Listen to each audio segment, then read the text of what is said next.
Hello, everybody. My name is Anthony Moore. Welcome to this evening's session of Before Buying an EV. I'm your host and moderator for the presentation. I'm a member of the Greenwich Representative Town Meeting and a vice chair of the Transportation Committee, which is partly why I'm interested in this subject. Today's presentation, however, is brought to you by the Greenwich Town Conservation Commission and the Sustainability Committee and the Chamber of Commerce. And we also want to thank the Cos Cob Library for hosting everyone. This is actually the second in a series of presentations that we're doing around the subject of EVs. Recently, we held another virtual session about EV chargers and commercial EV chargers aimed at businesses in the community, seeking to help provide information for businesses who might be interested in effectively becoming the gas stations of the future as we make this big transition from gasoline, fossil fuel powered automobiles to electric automobiles. It presents an opportunity for businesses which traditionally had nothing to do with delivering energy. This one here tonight is obviously about those of you who might be interested in actually purchasing an EV. And then coming up in May, on the 21st of May, between 11 and 3 p.m., we're actually going to have something in person in Greenwich at the Cos Cob train station. And we're calling it Electrify Your Life.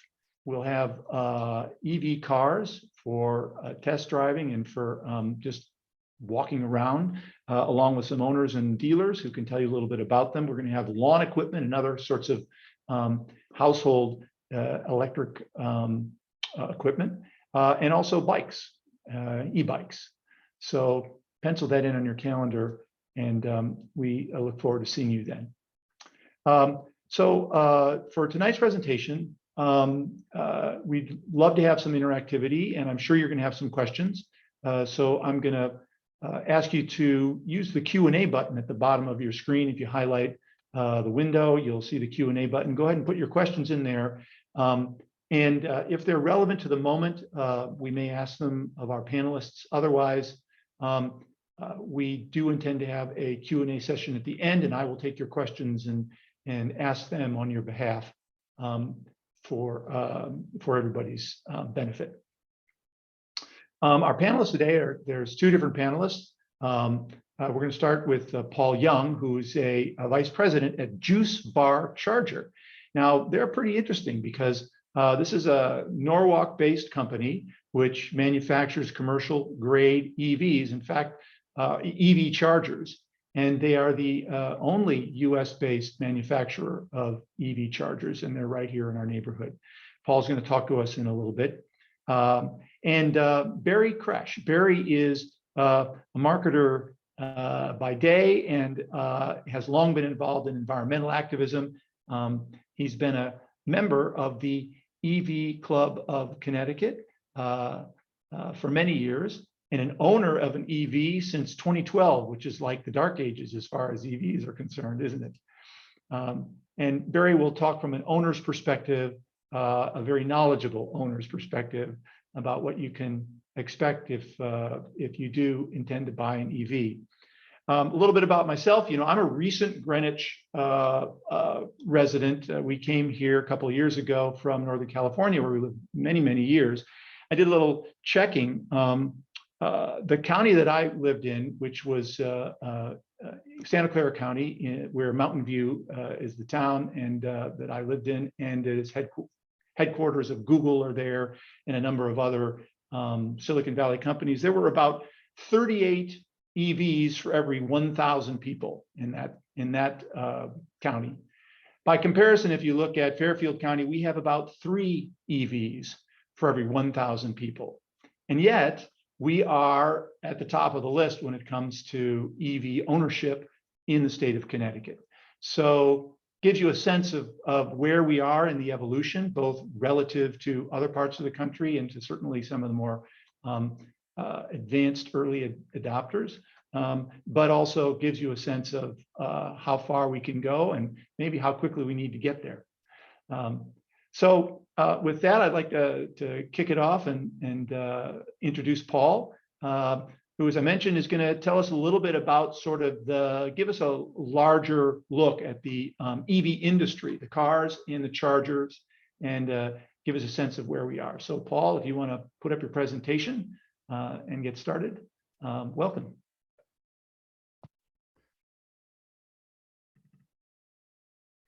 Thank you very much, Anthony. It's a pleasure to be here, and thank you to the Greenwich team for all you're doing in this series, for starters, and also for your help with the electrification of transportation. Most importantly, sharing experiences and spreading the word. And that's our goal tonight. Both Barry and I are here to help you. We're here to listen and here to answer all your questions. A little bit of background on the exciting Juice Bar EV charging organization, based right here in Connecticut, 15-year-old company. We are a group of EV drivers, and hopefully you'll join us soon. And our mission is to help build this infrastructure to make sure that each of you have a place to charge your car as you go out and about the community and at home, and help you to understand the different incentives and just how fun it is to drive an EV, most importantly. The transition is well underway, and I'm here to tell you, as an EV driver for 7 years now, and I've got 11 years in the industry with charging stations. Took me a while to get my first EV. I'm now on my third, and I absolutely just enjoy the experience.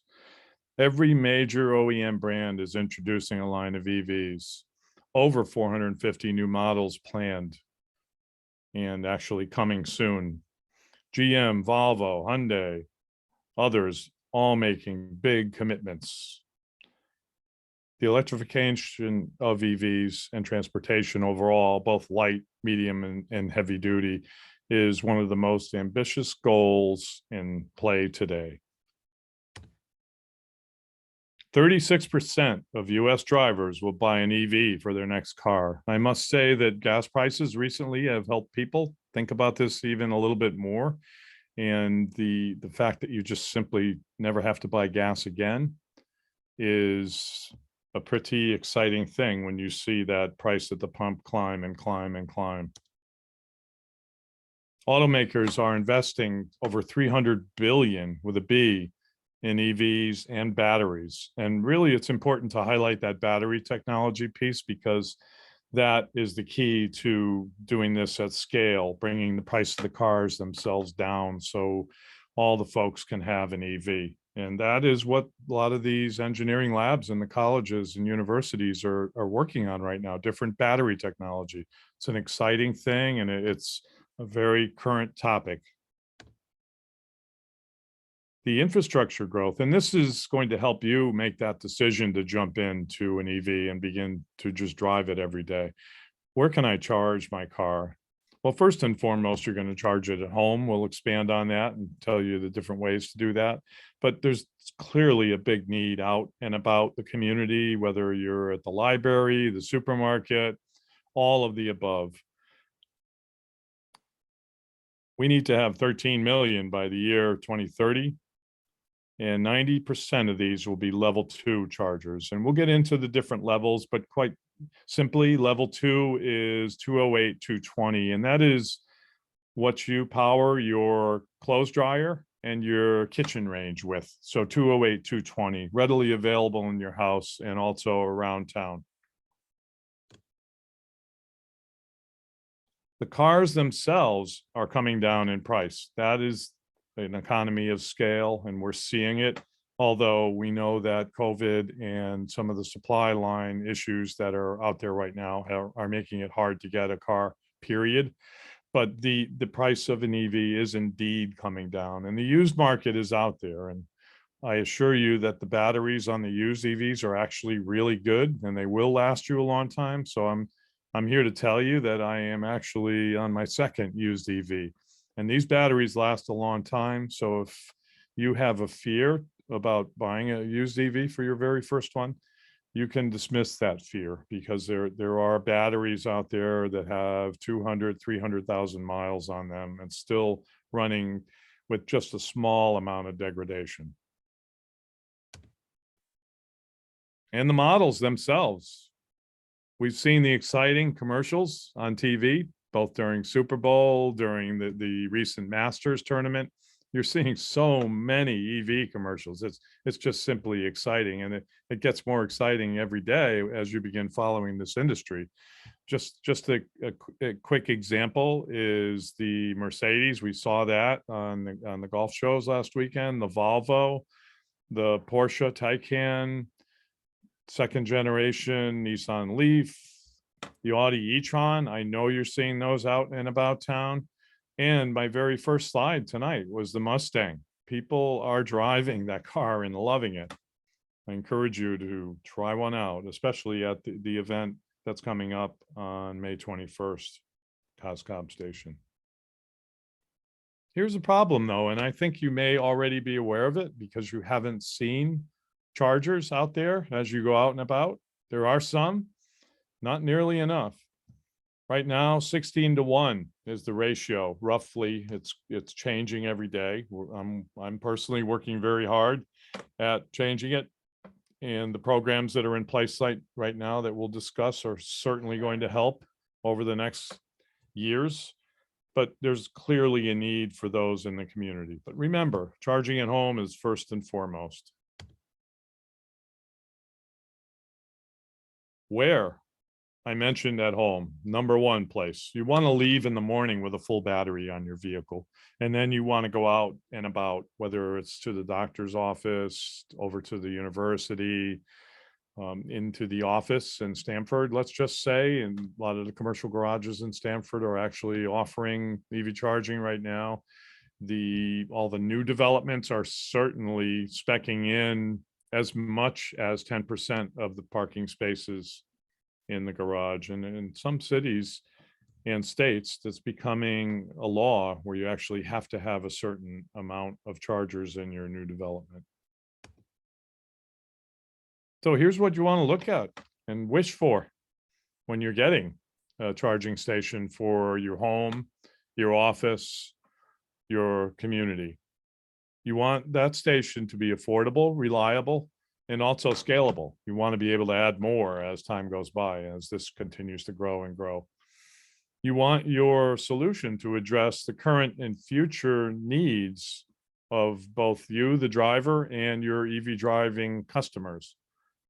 And more, a solution that's incorporated into other technologies, such as energy management, demand response, to avoid demand charges when the utility is going to charge you more for power during a peak period, and also load management. If there's a need to dial that charger down to accommodate let's just say a power demand, and when all the air conditionings are going to kick on. Also, just quickly, not to detour, but EV batteries can be a sponge where during the day they can soak up solar power generated from panels on your roof. And then in the evening, distribute it back into the community, or potentially even during a power outage, provide power to the building. And also, I mentioned demand charges briefly. During that peak period when everyone turns their air conditioner on, or over in England, they call it kettle time, when everybody gets home from work and turns on the teapot. That's the time you may want to pull back a little power in from your battery outside there. These are big batteries, and they certainly can share power and use power. Not to focus on the negative, but just a word of caution on some of the things that can go wrong when you get into your charging experience, whether it's at a commercial, multifamily, community location. You can have poor user experience, just reliability, bad customer service if you have a problem and can't get in touch with someone on a help desk. The hardware is tied to a proprietary network. Difficult to integrate with building management systems. A lot of the building engineers in these communities, whether they work for JLL, CBRE, they manage a dashboard that controls energy and reports on it. They want to see what's going on with all of that power flowing into the vehicles in the garage. Some equipment operating costs are way too high. Some are poor designed. Some have very little power where it just takes too much time to charge the cars.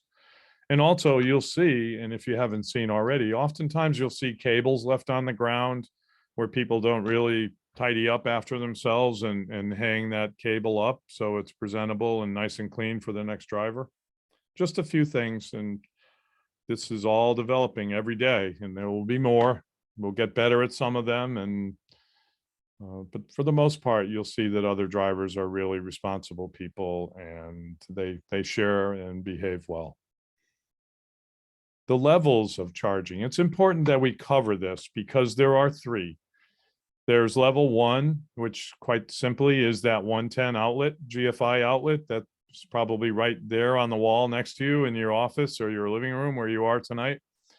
And think of that as a trickle charge. It's going to take forever. If you have a 100 kilowatt Tesla battery, you're looking at 36 to 48 hours to fill that car up. And that's probably not the solution you're going to use, but the day that you come home with your brand new EV, you're going to have a cord that plugs into 110. So let's say you drive your EV home and you haven't worked it out yet with your electrician to put in a level 2, 208, 220, again, like your clothes dryer, into your garage. Well, you can plug into that 110 just to get that electricity flowing, but you certainly want to talk to the electrician and install a level 2 unit. And there is a federal tax incentive for that. So you're going to be able to deduct that at the end of your calendar year. Talk to your tax preparer. So that we have level 2, that's your trickle charge. I'm sorry, level 1 is the trickle charge. Level 2, 208, 220. It's pretty easy. 1 is 110, 2, 208, 220. And then there's level 3, and that is direct current. It is the fastest charge available. And you folks that are seeing those new Tesla stations out along the interstate, and perhaps some of the EVgo stations on the post road, those are direct current, and they boost juice right directly into the battery at a high rate. And that is the fastest fill up out there right now. Not practical at all for the home use, nor really for commercial properties. It's really for out along the interstate. So we'll touch a little bit more on the level 3, but I want you all to really keep in mind that level 2 is what you need. And I know that Barry will expand on this, and I look forward to questions. Hopefully I didn't just run on and on and on, and we'll have some real good questions that we can help folks with as you develop a better understanding. Barry. Got one here just before we move on. From Bill King. He says, I can see that motels should offer charging capacity. You drive your EV to your destination. It would be so reasonable to be able to charge your EV while you spend the night. Have any motel or hotel chains expressed plans to offer charging capacity? Yes, absolutely. And they're beginning to see more and more that that's a way to draw room nights into their property. It's just like the pool or let's say the restaurant, or lack thereof, that helps people that are looking for a place to stay decide where to stay. Is Juice Bar at the New York Car Show? We are not. No, we are. We've got a pretty extensive schedule for the different shows, but we do not have a presence at the New York Car Show. John Greco asks, is there any accelerated battery degradation when you use a level 3 for charging? You can tell already that guys are thinking, you said that's not practical in my house, but I'm going to get a level 3. That's what every guy's thinking right now, I bet. Yeah, the nickname for it was in the early days of EV was Big Gulp. And what it is yes, there's a small amount of degradation, but it's nothing really to worry about because the chargers and the cars themselves are in sync about how much power is coming into that battery. So think of it this way. When you plug into a DC charger, it begins at a slow rate to warm up, and then it starts to put a lot of power in. But as you get up above 2/3, it begins to throttle back. So it's not direct current all the way to the top. So both the car and the charging station are thinking about battery life. So very small impact, clearly level 2 over the longest period of time is your best solution. More and more DC may lead to a little bit of degradation. But as I said in the very beginning, we have cars running around with 250, 300,000 miles on batteries with just a very small amount of degradation. And even the people that abuse the battery and don't really take care of that, keeping it in the middle sweet spot, I call it, the middle, 2/3. It's amazing how those batteries are still in good shape. How do you find level 3 charging stations like gas stations along the road? Those are all listed on the maps that both come with the electric vehicle, and also Google Maps. There's PlugShare, any of the software mapping companies and the apps themselves where people can pay for a charging session all have a mapping feature. Actually, home base for all that is the DOE down in Washington, D.C. They are pretty good about keeping track of where all these are, and they also publish where they are. You mentioned that, that level 1 charger, if you got a Tesla, it's not going to go very far towards filling it up. But one questioner asks, how full do you really need to charge your car every night? How full should you charge it every night? I mean, if you can get 5 miles of range per hour and 8 times 5 is 40, you get 40 miles and you only drive 15 miles to work. Is that enough? It should be, yes. And it's all about your commute, and even in your EV purchasing decision, it's all about how far do you plan on driving this vehicle, because getting a bigger battery and getting more distance costs more money. You're buying effectively a bigger battery. A lot of people don't need all of that battery. So that maybe a Nissan Leaf that's 3-4 years old is plenty for them. But if they're going to do longer trips and head down the highway, potentially, let's say, take a trip to Washington, D.C. or up into Maine, then you might want to think about a larger kilowatt battery, and that battery takes longer to fill up. But for the most part, people are driving around town, they're commuting, they start their day with a full battery, and when they get to a charger at work or at the community center, it doesn't take that long to top it off. Bill asks, can I jump in with a additional comment to that? of course, Barry. Most EVs have a buffer built into the battery. So if you plug your car in at home and you fully charge it, you're actually not charging to 100%. It's there to protect the battery. One last question, then Barry will move to your presentation as an owner. Bill says, I have a 220 current already in my home. Do I need a special outlet to get the level 2 capacity? Barry? Well, I'm not an electrician, but you would, there are EV chargers that are hardwired, and there are EV chargers that plug into an outlet. So if I don't know how much amperage that line is pulling, right? But assuming it's 30 amps, 40 amps, something that a charger would draw, it could be either hardwired directly into a unit, or a NEMA plug could be installed, and you could get a plug-in unit. Right. Some people put like a dryer plug in their garage, and then they feel that if they move, they can take their charger with them, and that's okay. And that still falls under the federal tax deduction. Well, great. So let's move on then to you, Barry. And again, in your role as the president of the EV Club of Connecticut, tell us a little bit about EV basics, the benefits, total cost of ownership, charging, range extension, incentives. And Paul, if you want to close out your presentation, Barry can. Sure. Yep. Yep.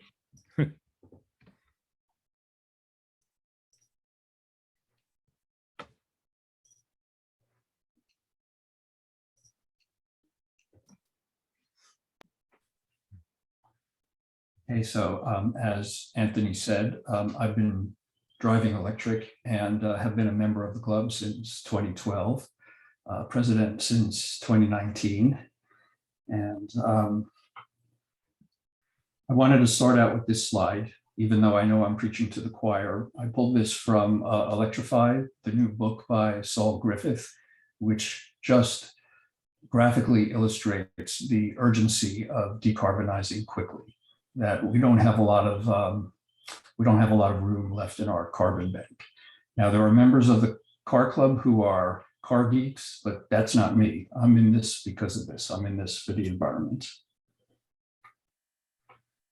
This is how the EV Club sees its mission: to evangelize, to educate, to advocate, and to track data. So we track EV adoption in Connecticut in a lot of detail, and we also do other data, EV-related data projects. This is a shot of us in action, speaking to people at EV showcases. On the lower right is EV count by city, with the larger bubbles representing a higher count. And on the lower left, a project that I did with Westport Police to do a financial analysis of the payback when they bought a Tesla Model 3 for use as a patrol car. This is a graphic that I grabbed from the New York Times, who in turn took it from Carbon Counter. And it's just a good illustration of the fact that EVs are both less polluting and less costly over time. So obviously your mileage may vary depending on the car you have and the rate you would pay for gas or electric, but in general, EVs are cost efficient when you look at them over the lifetime of the car, even though they can be more expensive to buy initially. These are the three basic types of electric vehicles. There are battery electric vehicles, plug-in hybrids, and fuel cells. So I won't be spending any time with fuel cell because there are none for sale in the state, and there are only 3 registered in the state, and there's only one place to fuel it. 59% of the EVs that are registered in the state are battery electric vehicles. The vehicles only run on electricity, and the range for these vehicles, there's such a variety of them out there, and there have been EVs around for 10 years, can be quite a lot. But most of them at this point are coming in at between 230 and 350 miles of range. Plug-in hybrid vehicles have a smaller battery pack and a gasoline engine. These are different than conventional hybrids. They're called series hybrids, which means that the battery powers the car until it becomes depleted, and then it switches over to a gas-powered engine. Of the plug-in hybrids that are currently available for sale, the range on these battery packs can be anywhere from 15 to 42 miles. When the car is operating on gas, it operates normally, with only one exception: the BMW i3 REX, where the gas tank fuels an underpowered engine. It's designed to just be an emergency thing to get you to a charging station. But for all of the other cars, they can run for 300 to 400 miles on gasoline and run normally. Of course, why do we drive electric? Well, first of all, they're clean. Second of all, they're a lot of fun. Teslas are really fast, but the fact is that just about every car on that slide that Paul showed is fast, and that's because you have no mediation between pressing on the accelerator and getting power to the wheels. The power is instantaneous. It's called low-end torque, and EVs are very quick off the line and very agile. If you have access to charging at home, owning an EV is very convenient. You just plug in at the end of the day, and then when you get up to go to work the next morning, the battery is fully charged and you don't have to go to a gas station. EVs have less maintenance. One of the important reasons, along with electricity being less expensive than gas, why an EV is cheaper to own. So according to this slide from the National Auto Parts Association, an ICE vehicle, internal combustion vehicle, has 10 times as many parts as an EV without even counting the transmission. So it's really a lot more than that. And the other thing I wanted to call out is that all EVs have something called regenerative braking. So when you take your foot off the accelerator, the engine slows the vehicle down and recaptures some of that kinetic energy and stores it in the battery. But the point is, it also is much less wear and tear on the friction brakes. Brakes on an EV could last you 70 or 80,000 miles, sometimes even longer. And of course, as we have seen recently, there's a lot of volatility in the price of gas. And just there's nothing good that can be said about fossil fuels.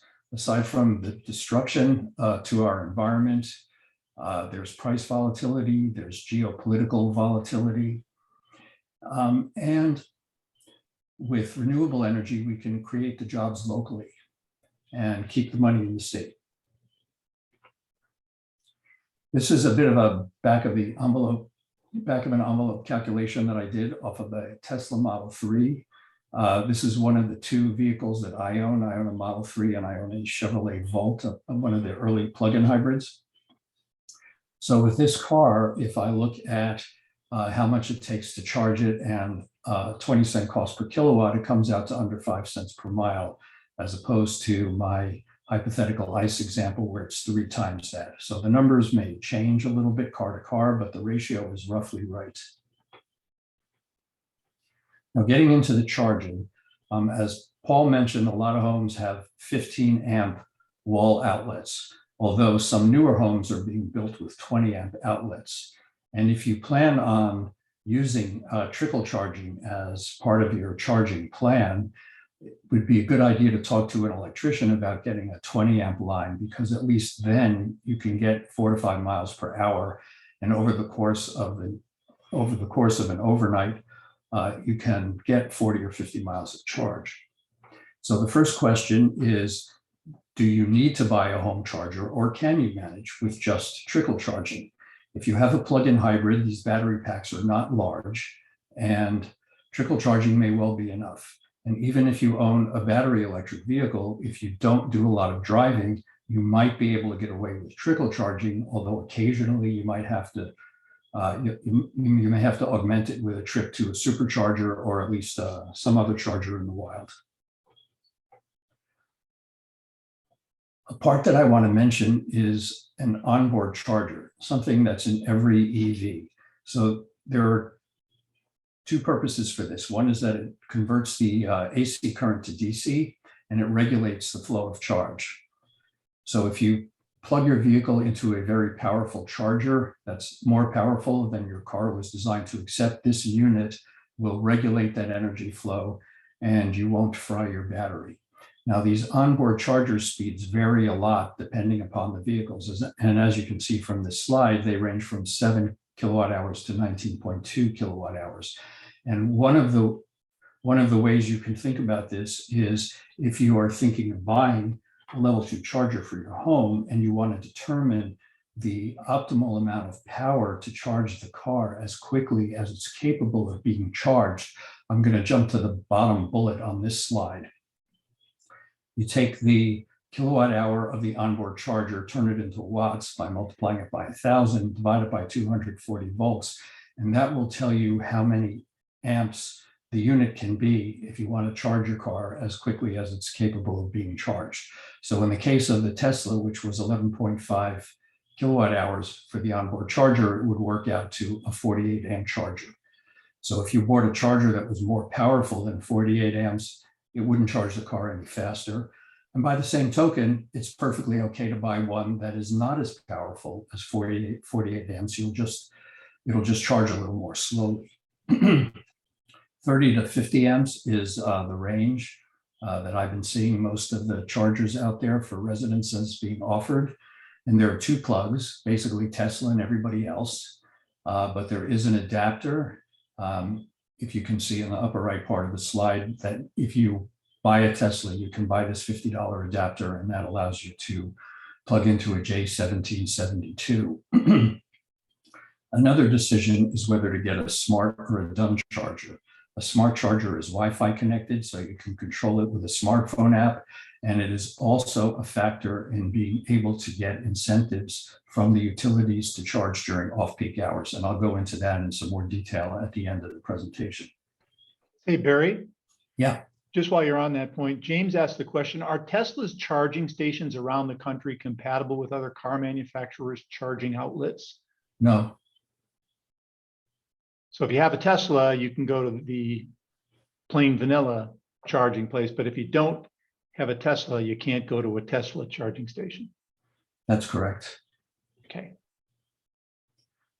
If you are going to install a level 2 home charger, I would recommend starting with having an electrician come by before you do anything, because the first thing he'll look at is how much room you have in your panel.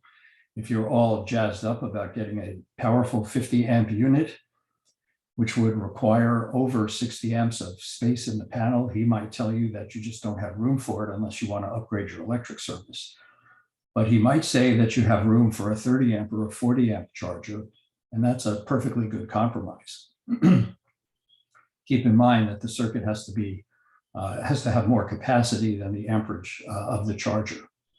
And then as far as the cost of the installation, the big factor is how far they have to pull the wire, how far your panel is from where in the garage you're going to be installing the charger. Now, there are devices that are just coming onto the market, and I don't have any personal experience with them, but these devices are designed to share a circuit with another appliance that takes 240 volts, such as an electric dryer. So this would eliminate the need to worry about the capacity in the panel, or at least reduce the need to worry about that. And the way it would work is that when the dryer is turned on, the car would stop charging. For level 3 charging, so this is the kind of charging that you do when you're taking a road trip. Now, if you have a plug-in hybrid, these do not accept level 3 charges. The use case there is that if you deplete your battery, you drive on gas. So you're not doing zero emissions driving, but you're not going to get stranded. There are 3 level 3 connectors out there. They're different than the level 2 connectors. There's a Tesla connector, and then the others are called CCS and CHAdeMO. Now, this particular Betamax VHS war is coming to an end, and pretty much every car that isn't a Tesla is moving to CCS. CHAdeMO originally came here with Nissan, which was one of the first EV manufacturers out of the gate. And it's a Japanese standard that they brought over with them, but even they have moved over to CCS. One thing that Tesla did, which is very clever, remember Paul talked about how when you plug into a level 3 charger, it starts slowly because it wants to condition the battery. So with a Tesla, when you are looking at the center screen and locating a charging station, if you tell it which one you're going to charge at, the car will actually precondition the battery before you get there. You'll see about 10 minutes out, it will start to precondition the battery. So when you plug it in, it's getting a pretty high level of charge right from the get-go. And it takes about 10 minutes off your charging station, off your charging session. The last thing I want to mention about level 3 is the federal infrastructure bill. So Connecticut, between the amount of money it's getting from the feds and the required match that the state has to give, will have over $60 million dedicated to installing charging stations. And the Department of Transportation has said it's going to use the money to install level 3 chargers along all of the major highway corridors in the state. And I think we can guess that other states will be using it in a similar way. There's a state bill before the legislature right now. So we don't know where it's going to land, but one of the things in that bill is some funds to subsidize charger installation in the northeastern and northwestern parts of the state where you don't have major highways and where it's more rural.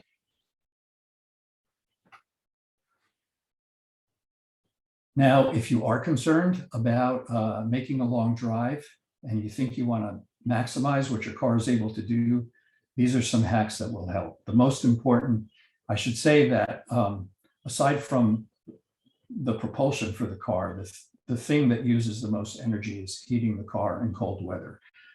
With an ICE vehicle, the heat uses waste heat from the engine, but there is no engine in an EV. And so consequently, most EVs have resistance heating, and that's a bit of an energy hog. Now, Tesla and Nissan are moving away from that, and they're installing heat pumps, which will considerably reduce range loss in cold weather.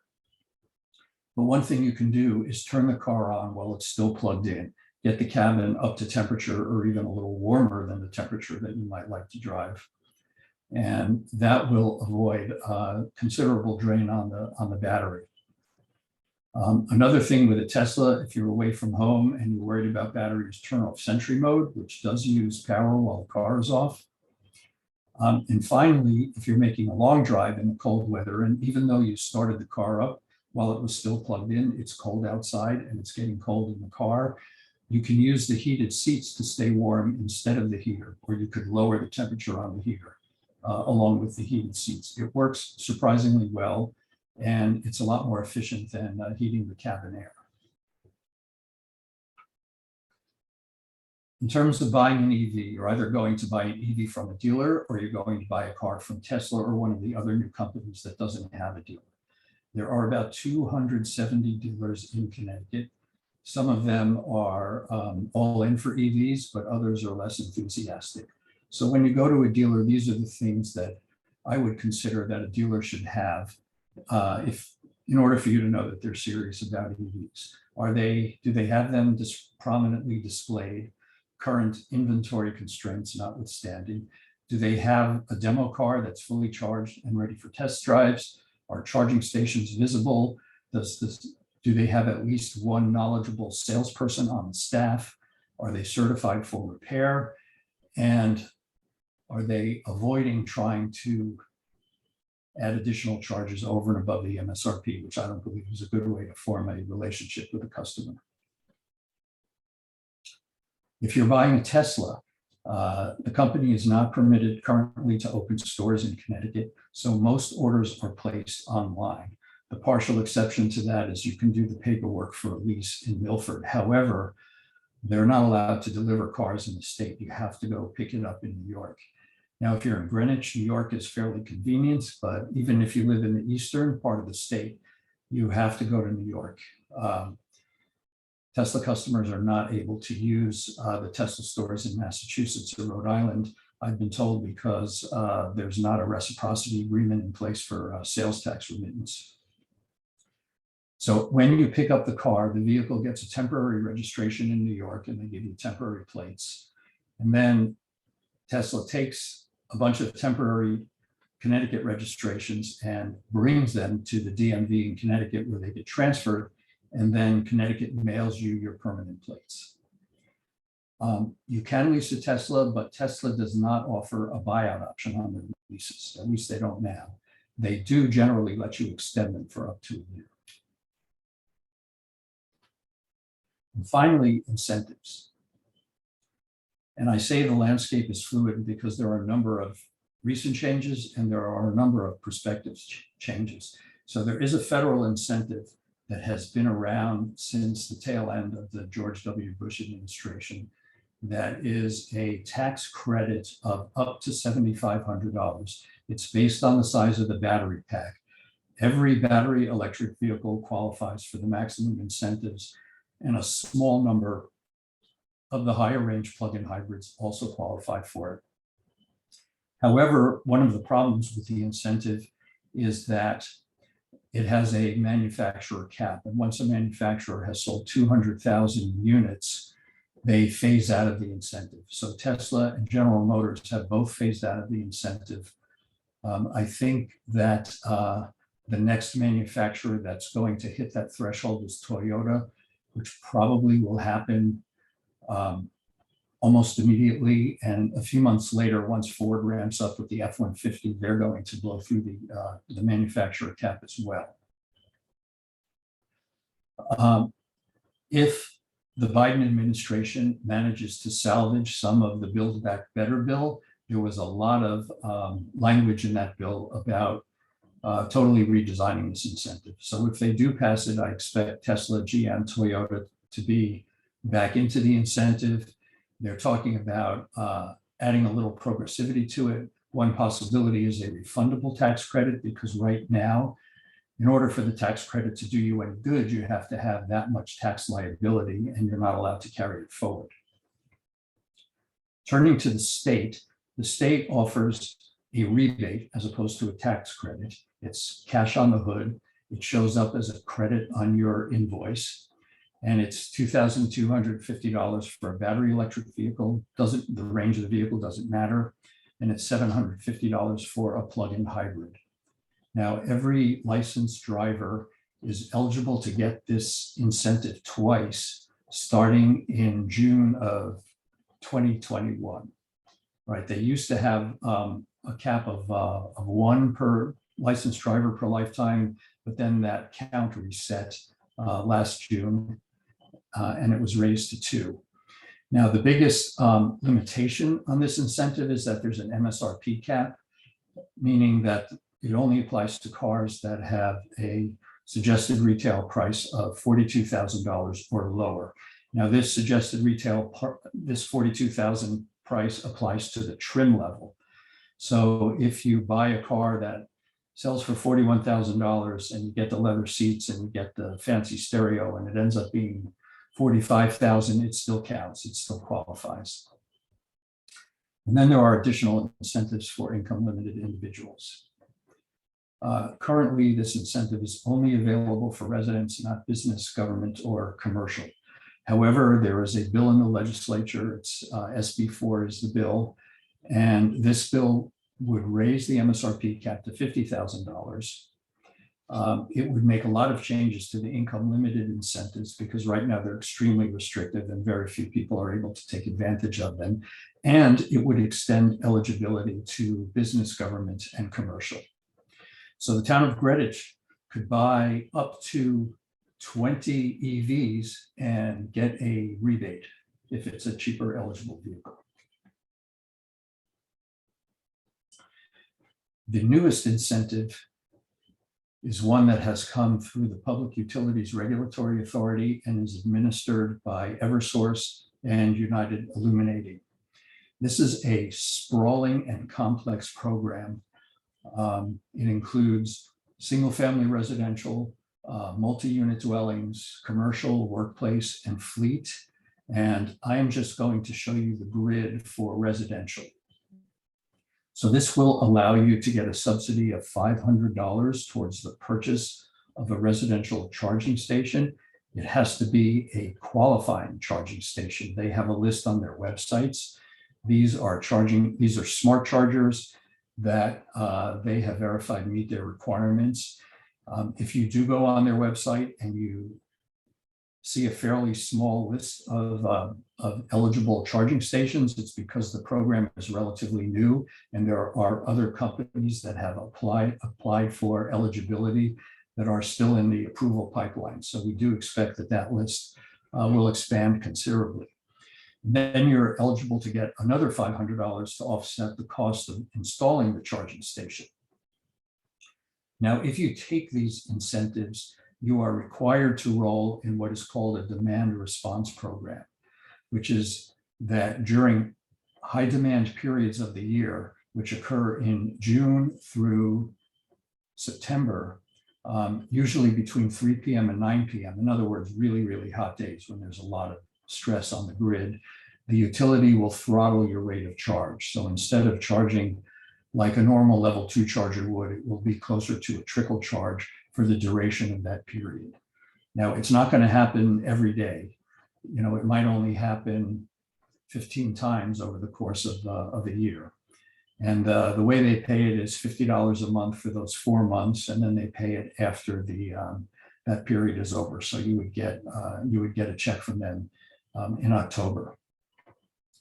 Now, if you already have a charger, there are 2 ways that you can participate. And I'm assuming that you don't have a smart charger or you don't have an eligible charger.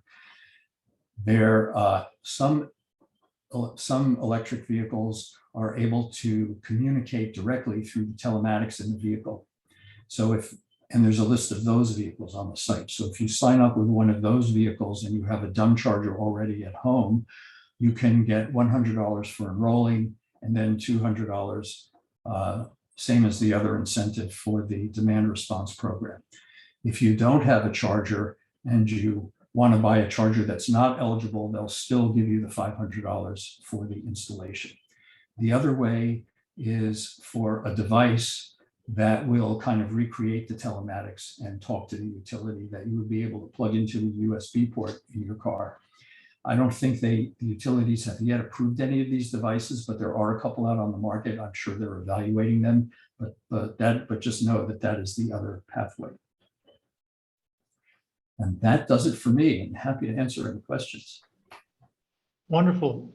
Thank you very much, Barry. If you want to close out your presentation, we'll take some questions. But I guess I wanted to start with just one general question that some people may be weighing right now, which is, Barry, with all your experience in an EV, tell me, give me an idea of a person, if somebody came to you and said, like, should I get an EV? Give me an example of a use case of a person whose habits are one where you say, you're perfect for an EV, and a use case for someone who you would say, your habits are probably, it might be more questionable about whether you should get an EV right now. Can you give me one of each, just so we can get a sense of where EVs fit in your very experienced mind? Think of that person as being your child, who is a young adult and needs advice. My child is a young adult and he loves driving electric vehicles, but he lives in New York City and doesn't own a car. I think there's one circumstance where I would hesitate before recommending an EV to someone, and that is where you don't have access to charging, right? Now, it's great if you have access to charging at home. Some people who don't have access to charging at home do have access at work. But if your strategy is to take your chances on only being charged in the wild, that can be a little bit risky. So unless you're doing very little driving and you don't have to worry about it much, that's the only thing that would give me pause. With respect to the flip side of your question, who is the ideal candidate? I think it's less about the candidate than fitting the right car to that candidate. How much range do you want? How much power do you want? Do you want to spend a lot of money? You're looking for an economical car. It's more about which EV you buy than whether you should buy one. Because I think everyone else, if you can charge it, it's worth getting. Paul, do you have any thoughts to add to that? Well, I think it's a personal decision, really, and it needs to be an educated one. So number one, get behind the wheel, try one out, try a few out. And several of the dealerships, once stock starts to get up again, will let you take one for a weekend. So let's move into some questions. JM asks, I expect that these changes will be slower to arrive to condominium or co-op buildings. How do you envision those changes taking place? Paul, I think this is probably a good one for you. Condominiums? I'm sorry, could you repeat it? Yeah, sure. In other words, the changes, the availability of chargers in condos or co-op buildings, that may be slower, but the question is really, what do you see happening, or what do you envision happening going forward? Okay, I understand now. Yes, right now, most of the communities on the East Coast are going with the shared community charger model, where you have 4 or 6 spaces with charging cords, and the tenants will go ahead, fill up their car, and then move it. Correct. So that really works well until you get to a big scale where you have 25 to 50% of the cars on property electric. And that's when you really have to go to a personal charger in each space. It's different for each community. Some higher end condos have deeded spaces where people buy them, and they would need to have a charging station on their own meter at their own space. So it's going to continue to evolve as the number of vehicles in these garages increase. And there's a lot of different ways to meter electricity and charge tenants for the use of it. So it's certainly not, it's something that can be done.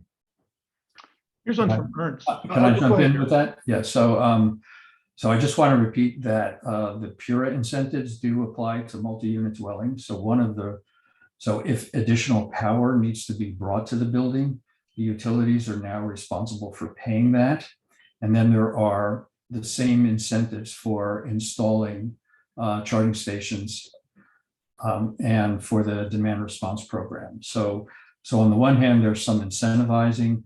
On the other hand, I think you're gradually going to see requirements being legislated. So for new buildings, they'll be required to have a certain number of EV spaces, or at least EV ready spaces. There's some right to charge legislation being considered by the legislature. I don't know where that's going to land, but it would give a resident a right to get their own charging station. But I don't know the terms and conditions of how that all works. So it's definitely a pain point, but there is gradual movement. Back to range anxiety. I'll first ask this question because this hit me. But Barry, so you've had had electric vehicles so long. What happened when you ran out on the road? Like, what do you do? My wife would tell you I'm the captain of running out of gas on the road, and I only have to get myself somewhere. I don't have to get the car anywhere. Have you had that situation happen with an EV, and what's the solution? I've never had that situation happen. Well, that's just great to know. Is Yeah, there a rule of thumb? The solution is you call AAA and you get towed to a charger. Okay, so I've run out. It's a little tougher. Ernst asked the question, is there an app that shows whether or not a charging station is actually immediately available? Like, the concern is that if you take a longer trip or you don't want to have to wait for a long time to charge up. I know you mentioned that there's maps and things, but is there an app that's out there that's good? Some of the apps do show whether there's availability, but what they don't show is whether there's a line.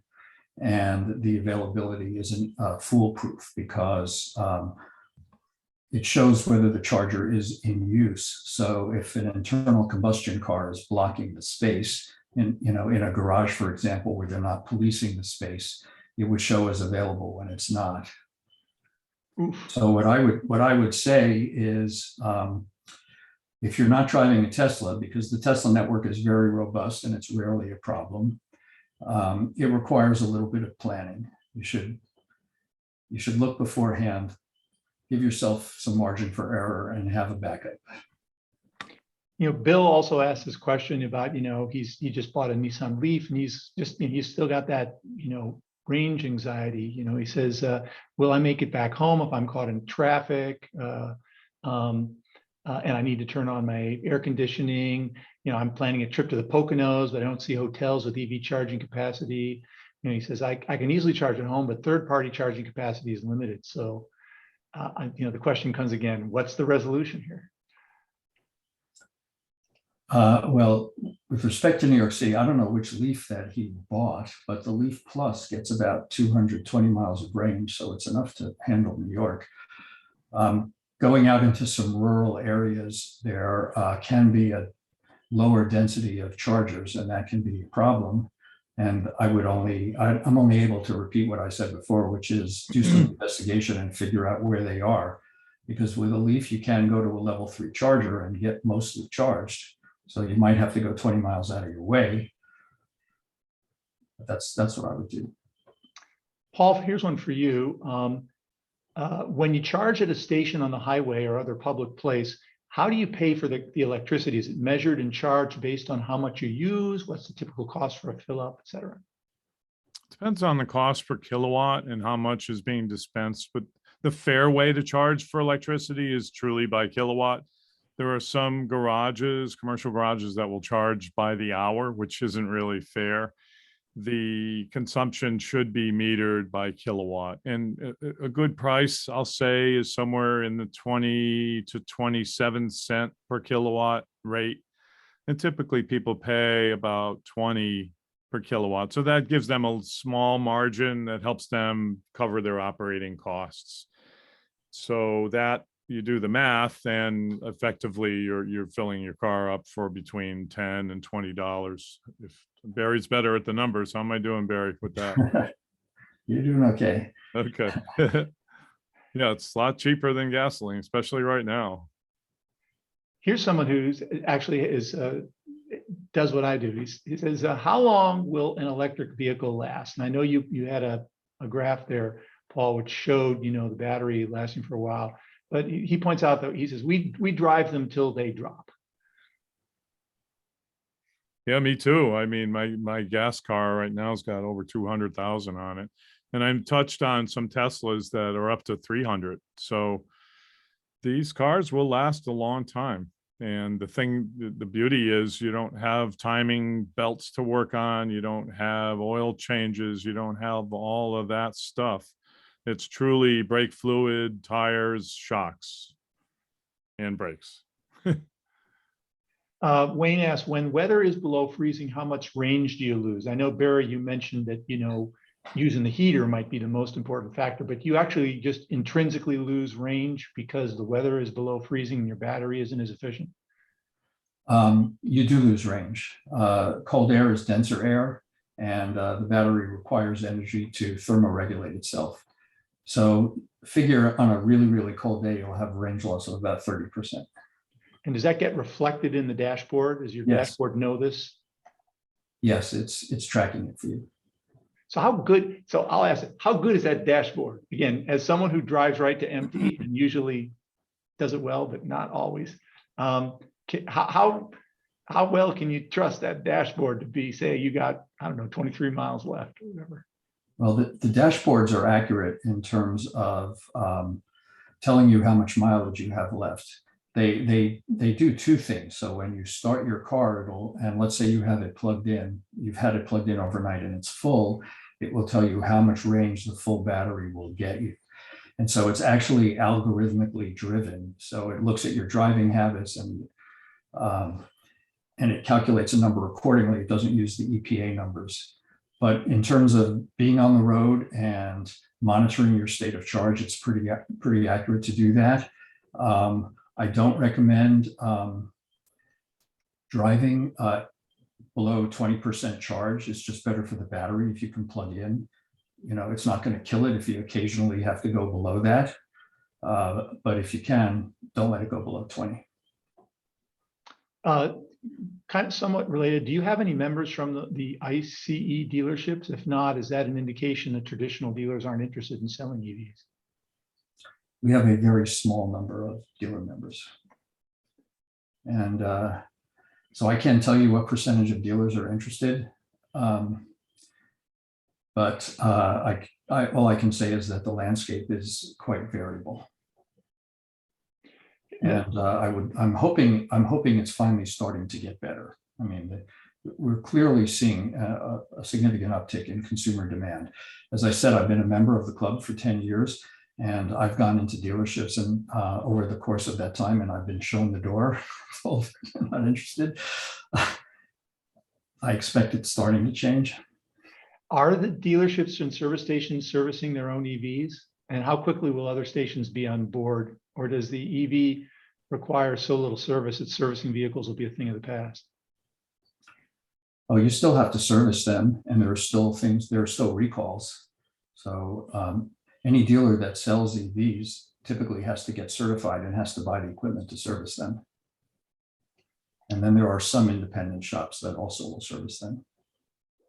Another question, practical question. We do not have a garage. Should that influence our decision to purchase an EV? No, you can put, do you have a driveway? Whoever asked? Let's assume the answer is yes. Yeah, well, you can put a charging station outside. It'll have to be hardwired, but it'll work fine. It'll use a little more juice to thermoregulate the battery, but that's about it.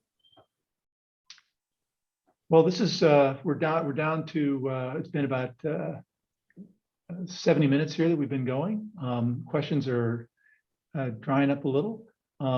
Any last words, things that haven't been brought up here, gentlemen, that we should end on? Paul? I'll just say, try to drive one of these cars. It will truly be a experience for you, and you may end up making the decision to jump over to EV quicker. And thanks for your interest. This is great. We clearly are on a mission to electrify transportation. It's going to help a lot of things, including our environment.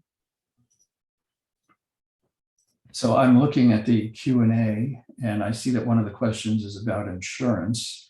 And an EV should not affect your insurance rate. It's still mostly about the driver and secondarily about the price of the car. But I called my insurance agent and I quizzed him at length about this, because there's a lot of paranoia in the EV world about what's going to happen to insurance rates. And he said, if you get a high quote from an insurance company, it just means they don't want to underwrite it and you should find somebody else. Okay. Laura, I believe you said we're going to have the presentation available for replay at some point through the library. Is that right? Yes, so we'll have the presentation available on the Greenwich Library YouTube. So you'll see that up in a couple of days. Wonderful. And then I want to make one last pitch for May 21st. That is when the Conservation Commission will be holding a in-person EV Expo, and it's actually a Electrify Your Life Expo, and it's at the Cos Cob Library from 11 to 3. Sorry, the Cos Cob train station outside from 11 to 3 on what we hope will be a beautiful May day, 21st. There'll be vehicles of all types from the EV world, both from dealers and from private owners. You'll be able to test drive some if you are interested in it. And in addition, there'll be electric lawn equipment like electric leaf blowers and lawn mowers, and also electric bikes, e-bikes. So mark that in your calendars. And you know, if you're still thinking about electric vehicles, it'd be a good time to see a lot, because one of the things we're discovering is that there aren't a lot of electric vehicles at the dealerships right now. Just the supply chain problems are making it very difficult to get them. So this will be a chance for you to see a whole bunch of different kinds of cars from different eras and different manufacturers, and get a chance to enjoy them. So on behalf of Paul Young and Barry Kresch, Alex Mock, who is the Conservation Commission lead, and Laura from Cos Cob Library, I'm Anthony Moore. Thank you very much for attending, and go electrify yourself. Thank you.